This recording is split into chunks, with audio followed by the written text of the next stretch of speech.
All right, hello everyone. We're very excited to have you join us today for Origin and Cause's 4th annual national tour. Every October for the past few years, we've been fortunate to travel all across the country from St. John's, Newfoundland to Victoria, BC, to meet you face to face and offer you some technical training and even have an opportunity to shake your hand and thank you for your business.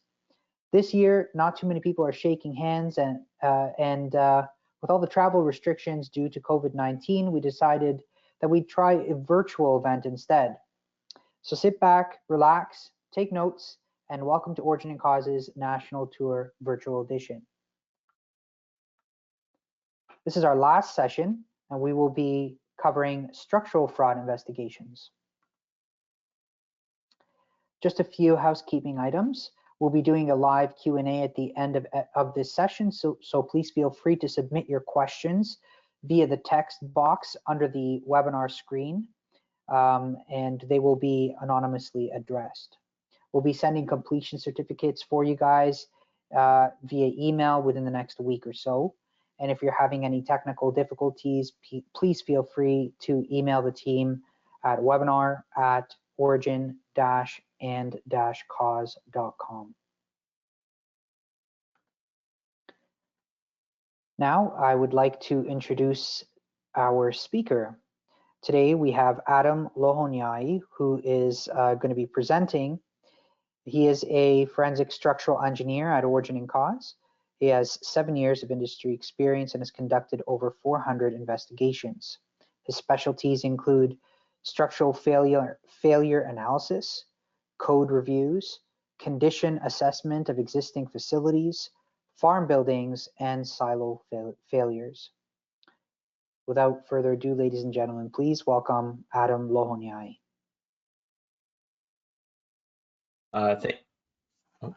Thank you, George, and thank you everyone for making it through to the last presentation of the day. I'll try not to lull everyone off to sleep. Generally speaking, with structural fraud, we're talking about cases where an insured is alleging that pre-existing damage is actually due to something that they can make a claim for. Now, there are times where that's intentional, and there are times where that's unintentional, where it's an honestly held belief because they've kind of gone looking for damage that they never noticed before. To give an example, an incident like, say, nuisance vibration from some construction work going on outside, or a tree hits the building, that causes some alarm, and then so the insured understandably goes looking for damage, and they start noticing all these cracks that are just the normal wear and tear of the house, but to their perspective, from their perspective, these are new because they had never noticed them before, because they'd never gone looking for them before. From our perspective as investigators, though, we don't determine intent. That's not our role. So we look at the evidence and try to determine what the real cause of the damage is. But in terms of the intent of the insured's making the claim, that's not our role. What's a little different with the structural damage claims is that quite often there is a real event that has occurred. They're a real catastrophe, and it's just usually we're talking about some pre-existing damage that's sort of opportunistically trying, the insured is opportunistically trying to include that with their claim. So in this photograph, I've got a building here. It's an old building. You can probably already tell, probably not that well maintained. This was being used to store inventory for a retail store on the property. The business was actually no longer operating, and they hadn't been operating for a few years, but they still had the building and they still had the stored inventory. So one day, after an ice storm, and the ice storm that was, that, like I said, it was a real event. But after the ice storm, they claimed that the weight of the snow and the ice caused the part of the roof to collapse, and then from all the water that got in, it damaged the stored inventory. So they made a claim for both the damaged inventory and the damage to the building.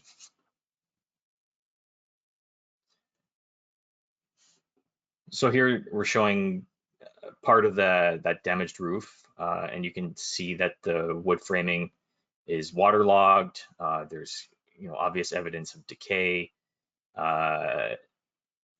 So right away you're thinking, that was this building really in that good a shape to begin with? And here we have another part of the building. You can see again gaping holes in the roof.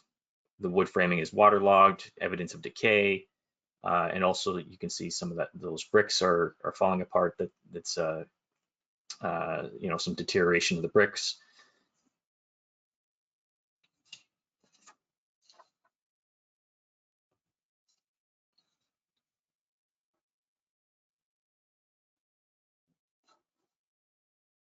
So and here at the other end of the building, again, a great big hole in the roof, and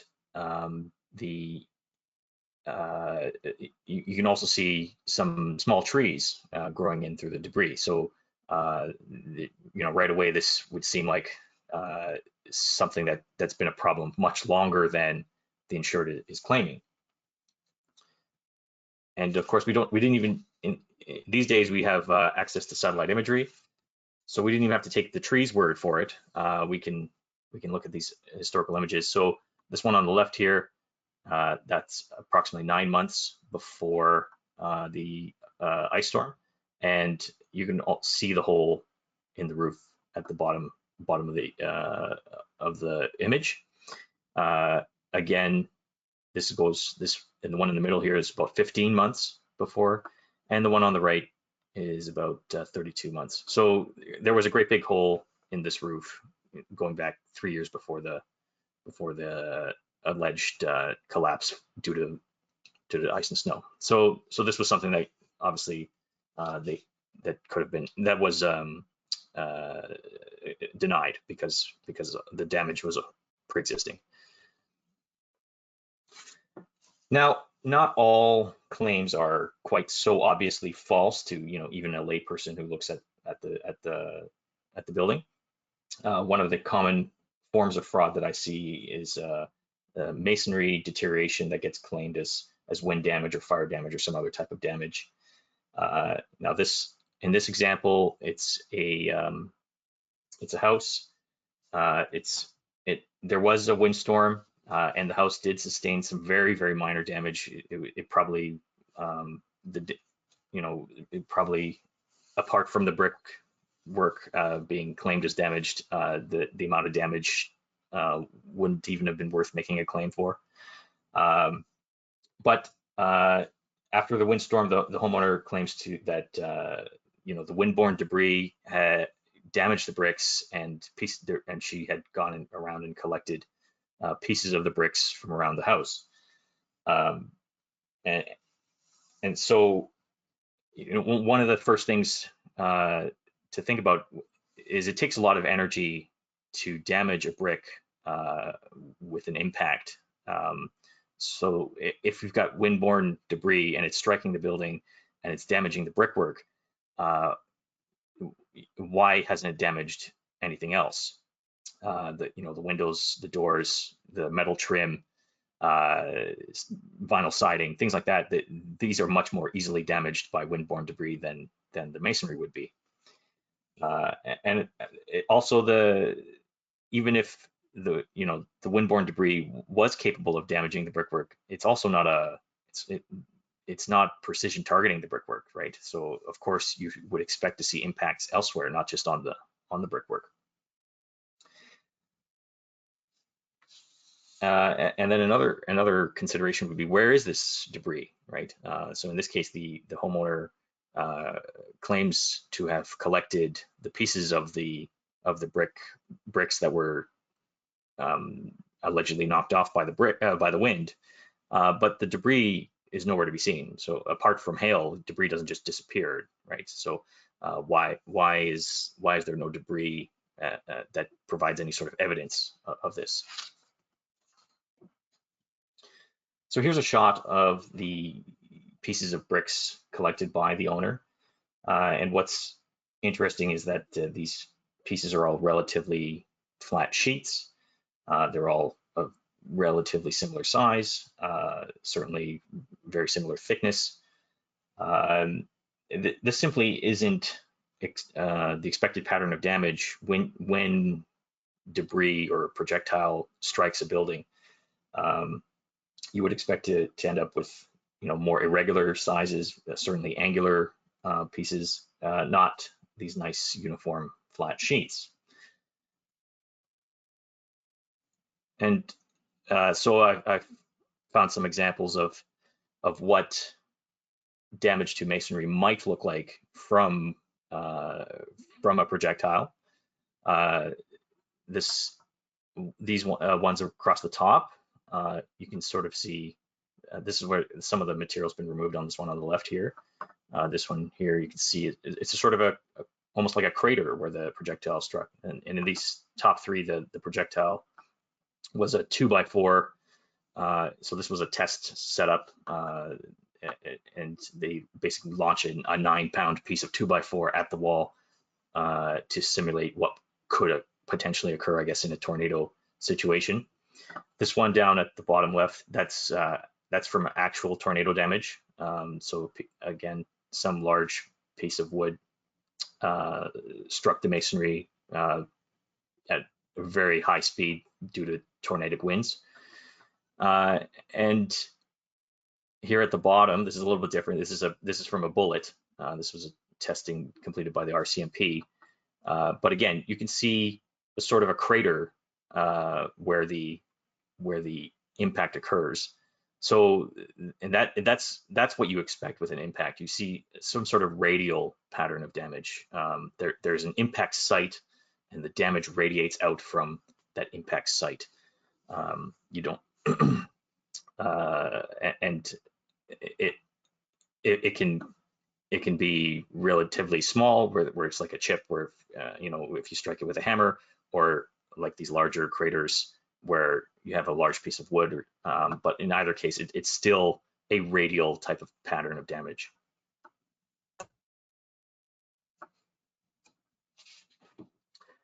So this is going back to the house now, and this is sort of showing the damage on the wall.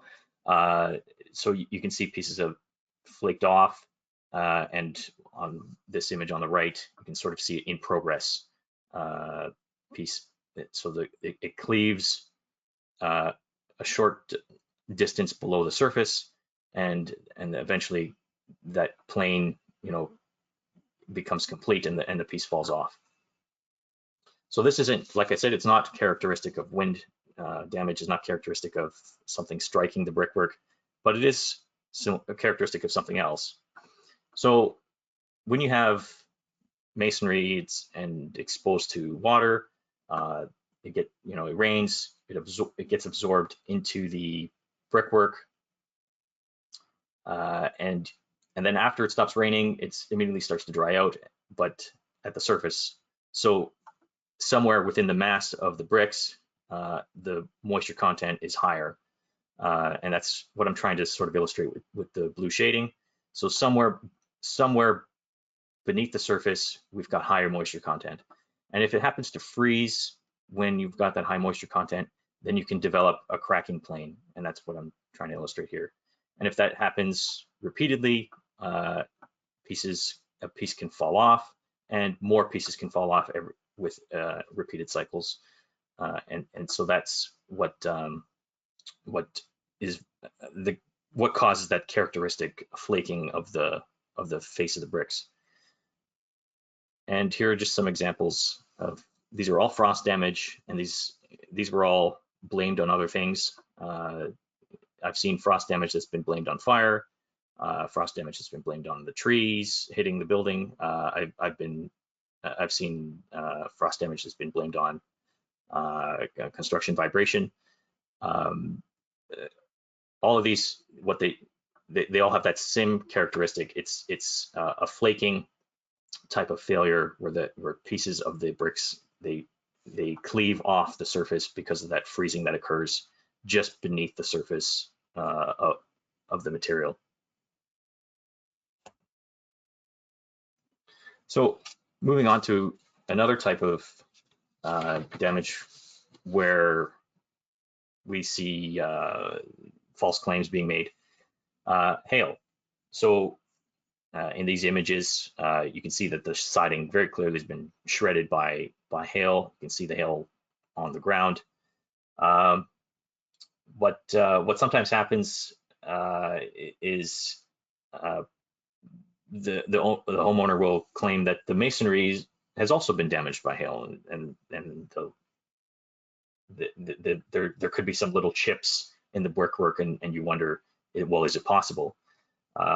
And the short answer is yes, it is possible, but like I had alluded to earlier, it takes a lot of energy to damage a brick. So it's certainly something worth investigating, but it's not common. Typical hailstorm won't damage brickwork, but very large hailstones could. Another thing that occurs also with hail is someone goes around with a hammer and tries to mimic hail damage, either with a hammer or even a golf ball, which that is not that's not pre-existing damage, of course, but manufactured damage. So one of the things we look for with hail damage is directionality. So typically with a hailstorm, you would have directionality. You have either one face or two faces of the building that bear the brunt of the damage, and then the other sides are relatively well shielded.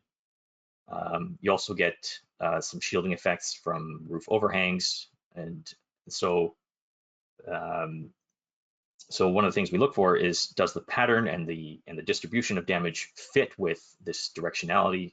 Do we see more damage where it's more exposed, and less damage or no damage where it's well shielded, or is it something different, or does the pattern not fit with the directionality?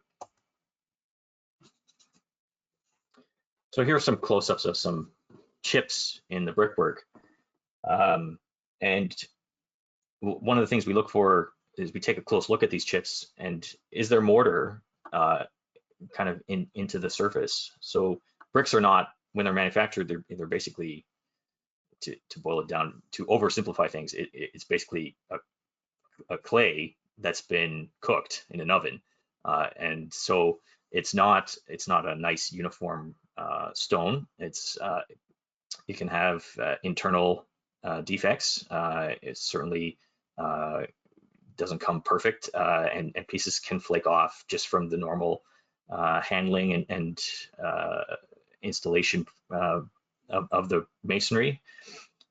So here, you can see on the left a little bit of mortar has gotten in into the surface of this crack.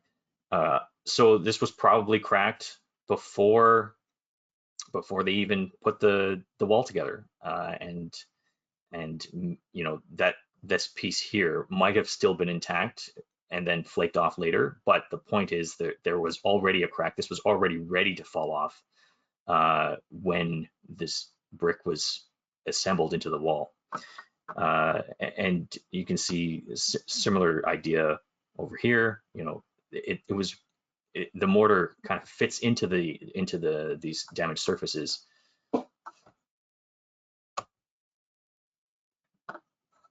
Again, we've got mortar that kind of seeps into a crack at the corner here. Mortar fitting into a little void here. So even if the full extent of that was not exposed originally, certainly there was some damage already there with this little piece ready to fall off, if you will, when the wall was assembled. Now, another thing we can look at is is just sort of a statistical distribution of the damage. So let's say you point out, some chips that have mortar in it, and you say, well, these wouldn't have been caused by hail, and then the response is, well, I'm not claiming all the chips are caused by hail. I'm just saying some of them were caused by hail, and then what, is it reasonable to expect to investigate every single chip and then say, is this one's related and this one isn't, and that's probably too onerous a task. But what we can do is take representative sample areas, say 50 to 100 square foot patch of the surface, and sample an exposed area where, if there was damage, you would expect more damage in this exposed area than over in this other area where it's shielded. And so you take this representative sample and you count the chips in this sample patch area. And if you find that there's no statistically significant difference between an exposed area and a shielded area, then that would indicate it's unlikely that the masonry was damaged by hail. And that's sort of what I've illustrated here. So on the left is one of the exposed areas, and on the right was a shielded area. And just looking at them, it doesn't look like there's any difference. And then doing a close count of a few patches, we find that the average in the shielded area was actually, it was essentially the same, but being slightly higher would was actually slightly higher. But of course, there's statistical variation. The conclusion, though, was that there's no significant difference between the shielded area versus the exposed area, and so the conclusion was these were all unrelated chips, not caused by the hail. So to conclude, I'd just like to say, we're talking about pre-existing damage as opposed to manufactured structural damage, and it's an opportunistic type of claim. So there actually is a real event. There's a real ice storm, a real hailstorm, or there actually is construction activities going outside and causing vibrations that can be detected, right? There's usually some sort of truthful aspect to it, but the damage that's being claimed is not related. That's usually the case for these types of structural fraud and structural damage claims, as opposed to the manufactured damage. That isn't to say that doesn't also happen, but most of the time we're talking about the pre-existing damage, and so and those are the ones to be a little more wary of, I would think, because those are the ones that they're trying to slip them in under the radar, if you will.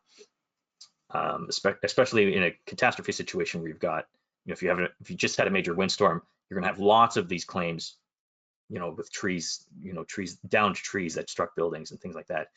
So lots of them are going to be legitimate claims. Lots of them will have legitimate damage, and then they'll just slip in some extra damage that's unrelated, a little bit further away. So those are the ones to be careful about. And with that, I'll hand things back over to George, and I think we have a question period. Yes, thank you so much, Adam. So we'll jump into the questions that have been submitted. For anyone that does have questions, please make sure to submit them now. So first question, how do you distinguish pre-existing cracks in drywall from legitimate damage caused by weight of snow or other insured perils such as construction vibration? So one thing, it's hard to tell with some cracks whether they're new or not. So one possible way of detecting is whether it's been repaired before. Often with wear and tear, if there's a crack and it's simply patched over, it will reappear sometime later. So that would be a clue. If the crack's been painted over, sometimes if it's been painted over, you can see that the paint is seeped into the crack, and so that would be another clue. But sometimes it's not obvious. There isn't a way to tell. But there are other ways we can explore whether these cracks would be related or not. Certainly, we look at the pattern of the cracking. Does it fit with the alleged cause? We look at when we're talking about construction vibration, we make an estimate. Of course, we do some analysis. And we're looking at whether the vibrations are reasonably at a magnitude where cracking is possible, or are we at such a low magnitude that that's simply out of the question. With weight of snow, quite often there's like some other issue that's kind of come to light as a result of the heavy snow. So we look at the structural condition and how was this roof framed? Is the roof got pre-existing code issues and is more vulnerable to damage as a result of that, and it just happens to come to light because of the weight of snow. So it's not simply looking at the crack, it's also the circumstances around that claim, right? Great. Thank you so much, Alan. How or where do you get different timelines of the satellite imageries? Google Google Maps, you can go there kind of as a preliminary just to see, but Google Maps will have kind of just the best image typically is what's posted. But you can actually download Google Earth from Google. And with Google Earth, you actually have the option of cycling through other images that are available from Google. And they have a date associated with them. So you can actually, like I was able to with the that carriage house example, go back in time to different images, and you could actually sort of watch the progression of deterioration of that roof. Some of the images are very low quality, but every year we're getting more and more of these images, and it's just going to be I think a great tool moving into the future with having this historical bank of aerial images. Yes. Okay, next question. Coming from a region with a large number of hail claims, have you ever seen hail damage? Have you ever seen hail damage an asphalt driveway? We tend to see insureds claiming for new driveways every season. An asphalt driveway, that I've never heard of that, to be honest. It certainly would take a pretty substantial hailstone to damage an asphalt driveway, though. I mean, it stands up to trucks, so it surely a hailstone would take a substantial hailstone, I think, to damage a driveway. Is there different types of asphalt or mixes of asphalt that, or even aged asphalt, that would be variables that you would consider in that? Again, it would have to go to the specifics of what the damage, I guess, looks like, whether that's a consideration or not, and what like what sort of hailstones we actually had. I should think that if the hail were to damage a driveway, it would be punching holes through roofs, and like these would be very large hailstones, and we'd be looking for some sort of evidence of cratering in the driveway. And with asphalt driveways, it's not just the pavement, of course, it's also the substrate. It's a system. So is the substrate well compacted or not? And if it's not well compacted, then do we see evidence of rutting from the vehicles driving over and over? So I would say I'm skeptical that a hail would damage an asphalt driveway. I would certainly look at it if that question was put to me, but I just at this point, you kind of put me on the spot, and I'm kind of struggling to think of a mechanism. I'm seeing that. I've seen a comment come in saying if an asphalt driveway suffered damage from hail, I would say the driveway wasn't constructed correctly in the first place. I'd examine the makeup, the asphalt which came before the storm. It seems like the asphalt question, it is getting quite a bit of attention in the questions panel here. I see here another question. At what point is it a manufacturer's defect versus damages from an insured peril? A manufacturer's defect? Yeah, I'm trying to think of an example. For example, maybe shingles, roof shingles having some sort of defect, which may have made the shingles more susceptible to being damaged in a hailstorm, rather than the hail actually legitimately causing the damages.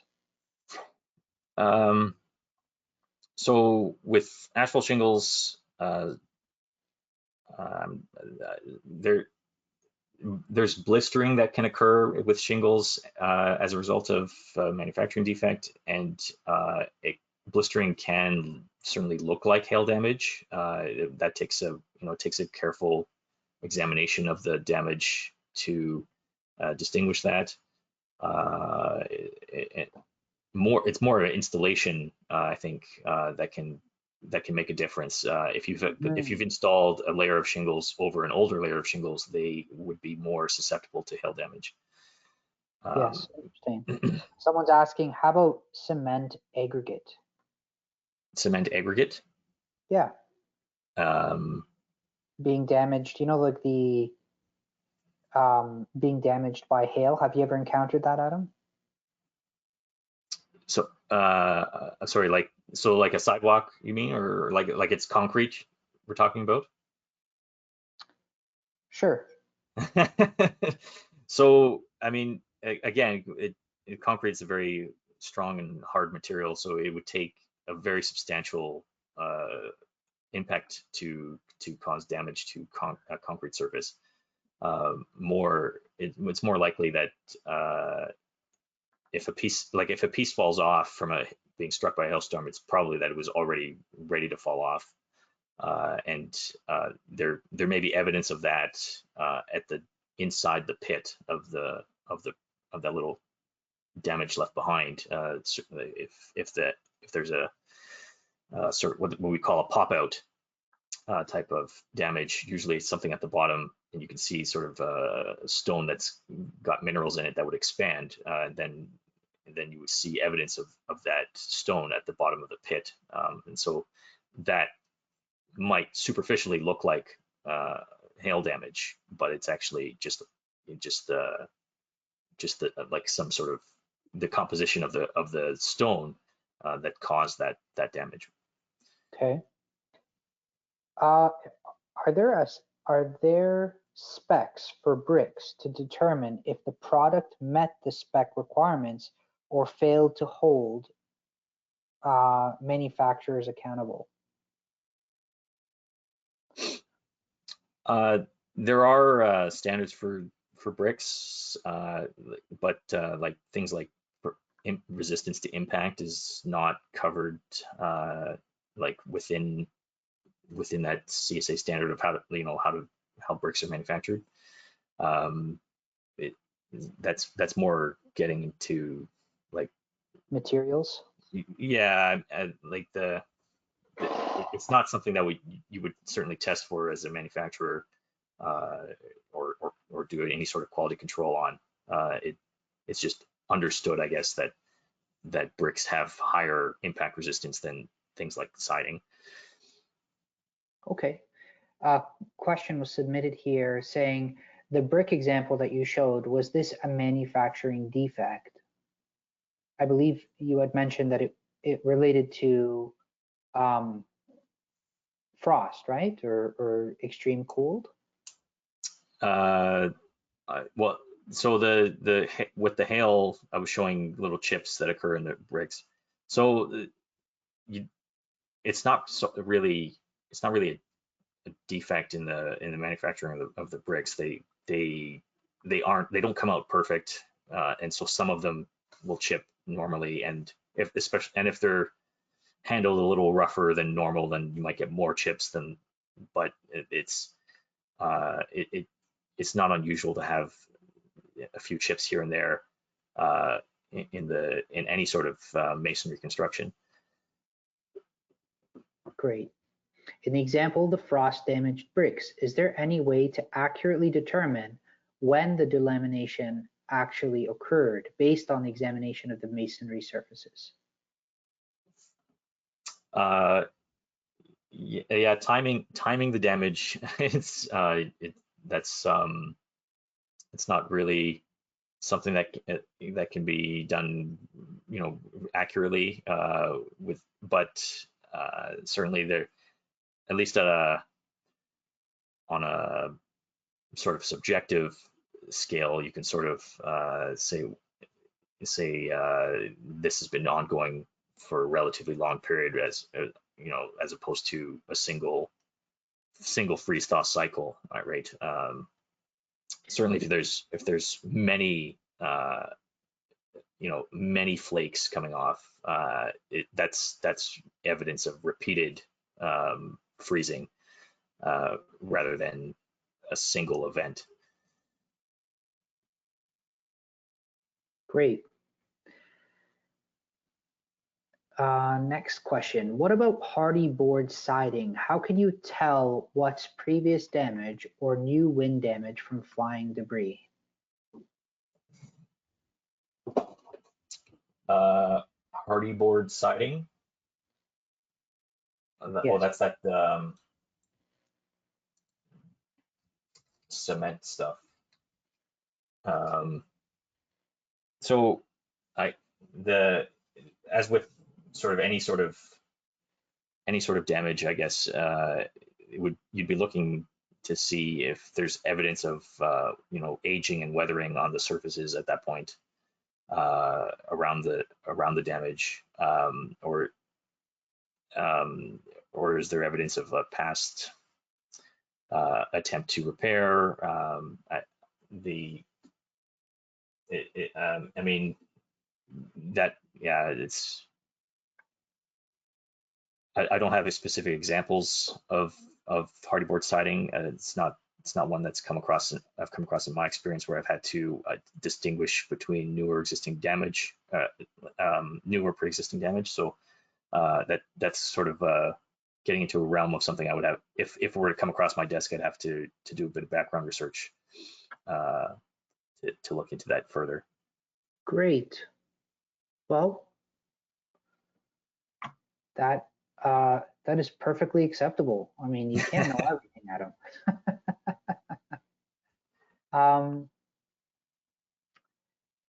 Well, that concludes the presentation. Thank you so much, Adam, for joining us today. and for taking the time to present on this really cool topic. Just put Adam's contact information on the screen if ever you want to reach out to him. That concludes our national tour, the virtual edition for 2020.